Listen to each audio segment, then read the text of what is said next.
the Sensex and the Nifty closed comfortably in the green, with the Nifty above the 6,300 mark. It was a 256-point notch up for the Sensex despite a mild aberration. The broader markets no doubt did manage to end in the green, but it was fairly lackluster in comparison with the front lines. Let's get in a handle as to which were the sectors which gained traction. Clearly banking supported, capital goods was very resilient, but it was consumer durables and the pharma sectors which lost quite a bit of sheen.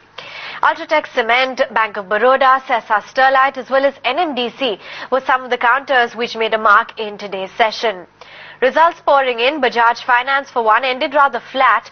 The profits came in at 194 crore rupees. The net interest income also was higher by just about 31%. So results in line with expectations. There was strong AUM growth and deployment of growth did manage to sustain. And the provisions also increased, as well as accelerated provision of 21 crores was made during the third quarter. Asset quality too was stable. Bajaj Finserv then, and 281 crores is what they put out in terms of their Q3 profits rather, that was up by 13%. The total income came in higher by just about 24%, so 1,392 crore rupees.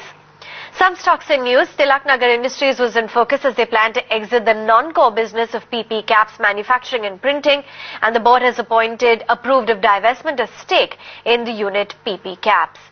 Coal India was in focus all day. Of course, the news yesterday post-market hours declaring that special dividend of 29 rupees per share. The adjustment has been made in the options contract as well.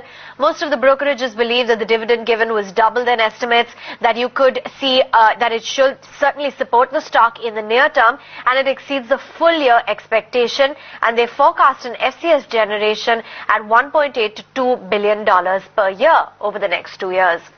McNally Bharat got a shot in the arm, and 97.1 crore orders what they received. United Phosphorus continues to make a comeback on the gaining charts. You had UBS this time. It maintained a buy, raising the target to 250 from 210, saying that the company is on track to deliver sustained above industry earnings growth.